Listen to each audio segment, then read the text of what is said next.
Hello everyone, welcome back to today's story.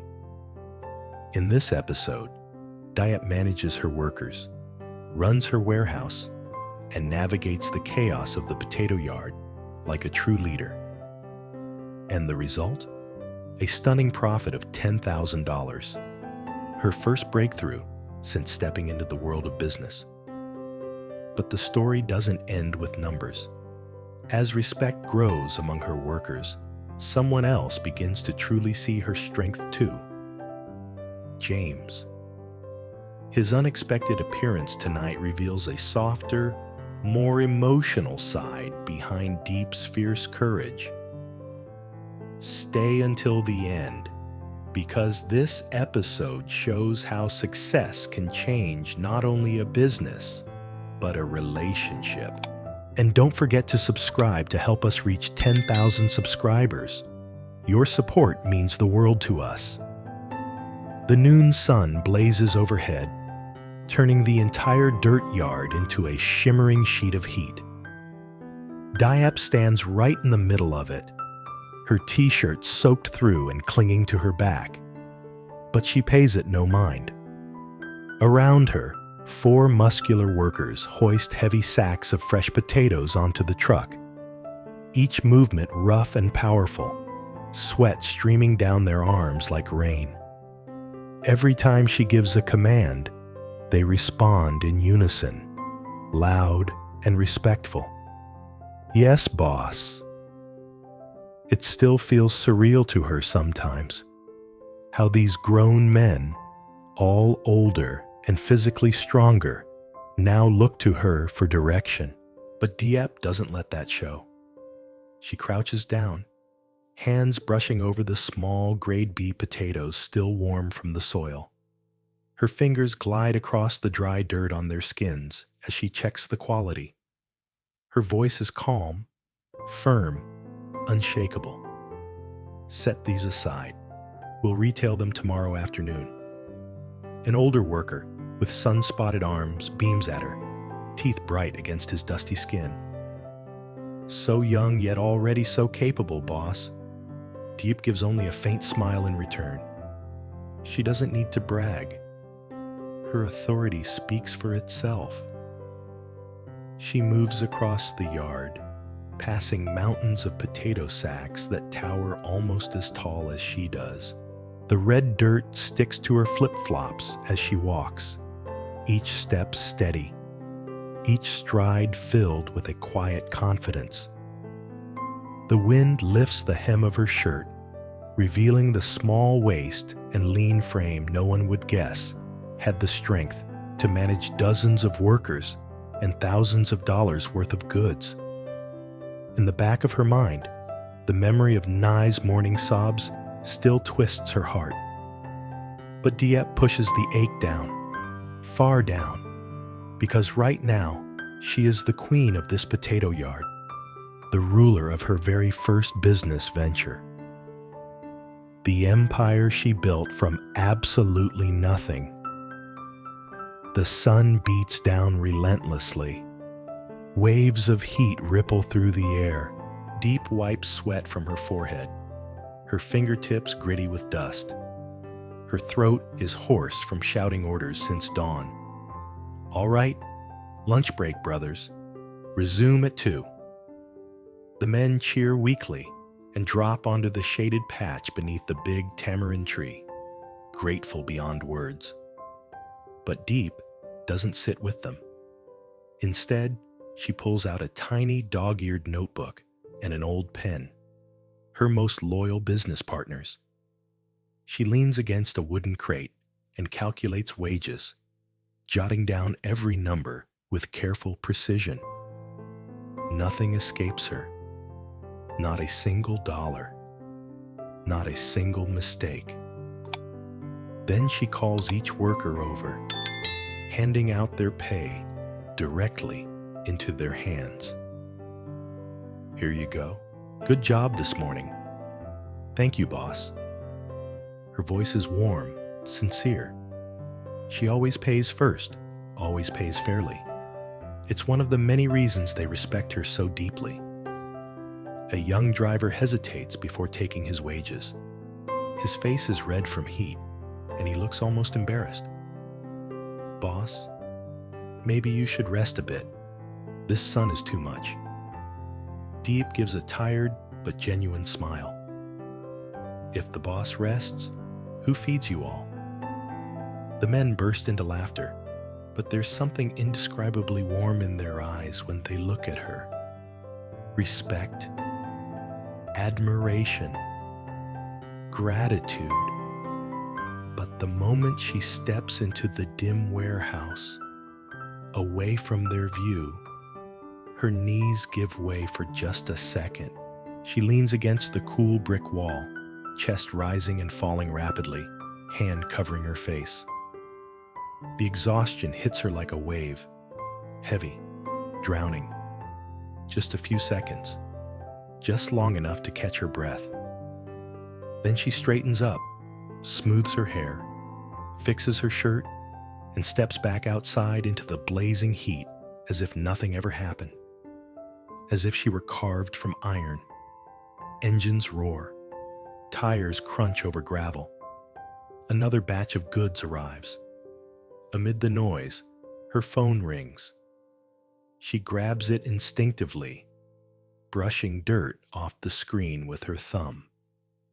And the moment she hears his voice, James's warm, light, unmistakably gentle voice, her entire body freezes. "I'm back at the company. I miss Nye so much. Let me pick her up today?" Just one sentence, but it melts all the exhaustion right out of her bones. Diep closes her eyes briefly, letting the sound wash over her. The swirling heat, the dust, the noise, everything fades for those few seconds. She bites her lip to keep her voice steady. "Yes, go get her. I'm receiving goods. Super busy." James chuckles softly, a sound she hasn't heard in days. A sound that feels like cool water on sunburned skin. "Thank you, Diep." 3 simple words, but they feel like a breeze sweeping across the desert she's been standing in all day. When the call ends, Diep doesn't move. She just tilts her face toward the unforgiving sun, letting the blinding light dry the lone tear that escaped down her cheek. For the first time since morning, her heart feels lighter. She takes a deep breath, then turns back toward the workers, her steps somehow steadier than before, almost buoyant. Joy blooms quietly inside her chest, a small, stubborn flower in the middle of a wasteland. By late afternoon, the sky turns the color of molten gold. Crimson rays spill across the potato fields like paint. Another truck rumbles into the yard, brakes screeching softly. 5 workers jump down and greet her in chorus. "Hello, boss." Diep nods, eyes still sharp, posture still tall, even after nearly 14 hours on her feet. She points, directs, instructs, moving like she's powered by something far stronger than stamina, a strength carved from survival, a strength born from her very first successful business venture.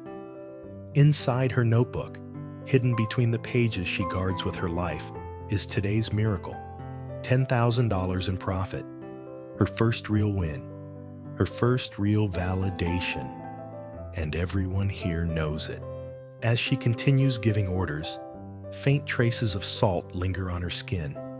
Not just sweat, but the mark of someone who has fought all day, tooth and nail, for every dollar she earned. Far away, James is probably holding Nye in his arms, both laughing, both safe. A bittersweet smile flickers across Diep's face, but she buries it quickly and keeps working. The camera pulls back slowly, revealing the vast yard, the endless rows of potato sacks, and the tiny, determined figure at its center. The sun dips lower, painting her in deep amber and fiery orange. A woman who started with nothing. A woman who built her own niche in the world through grit alone. A woman now respected, truly respected, by every hand that works beside her. A queen standing alone at the edge of sunset, with dirt on her hands, sweat on her brow, and a $10,000 victory quietly glowing in her heart. Night slowly drapes itself over the yard, turning the sky into a deep indigo canvas scattered with faint stars. The workers begin packing up for the day, but Diep is far from done. She stays rooted in the middle of the dirt yard, arms crossed, scanning each stack of potatoes like a general reviewing her battlefield.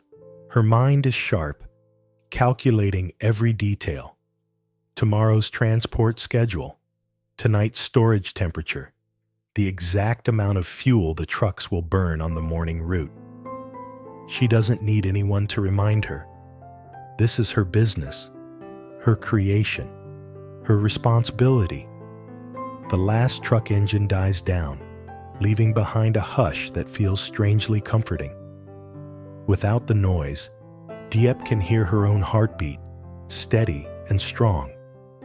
She walks into the warehouse, the dim light flickering overhead as she flips through her notebook again. Today's profit number stares back at her, $10,000. Her breath catches. Every hour under the sun, every aching muscle, every ounce of grit, it all led to this. She runs her hand over the handwritten numbers as if touching them will make the moment more real. The creaking of approaching footsteps breaks her concentration. She turns to see the older worker, the same one who praised her earlier, standing by the doorway, cap in hand. "Boss," he says gently, "lock up soon. You've been working since dawn." Diep nods, but doesn't move. "I will, just finalizing tomorrow's plan." The man hesitates, then smiles with paternal warmth. "You know, in all my years working freight, I've never seen someone pick it up as fast as you. You're brave, boss, and fair. The men talk about it." Diep raises a brow. Talk about what? That they're proud to follow you. The words land harder than any compliment she's received in her life. Respect from her workers matters more than she ever expected. She gives a small bow of her head. "Thank you," she murmurs. He nods, puts his cap back on, and disappears into the night. Diep sits alone on a wooden crate, the silence wrapping around her like a blanket. For a moment, she lets her mind drift back to the beginning. The day she decided to step into the world of trading potatoes. She had no connections, no warehouse, no capital besides a tiny amount of savings and the courage to try. She still remembers the looks people gave her. A young woman, barely more than a girl, thinking she could survive in a business dominated by older men. But today, she proved them wrong. The metal gate creaks. Another figure slips inside quietly. Thin, small, clutching her phone with both hands. Diep brightens instantly. "Nye, sweetheart, what are you doing here?" The little girl runs toward her, giggling, sunlight in human form even at night. She throws her arms around Diep's waist. "Mom, Uncle James brought me here.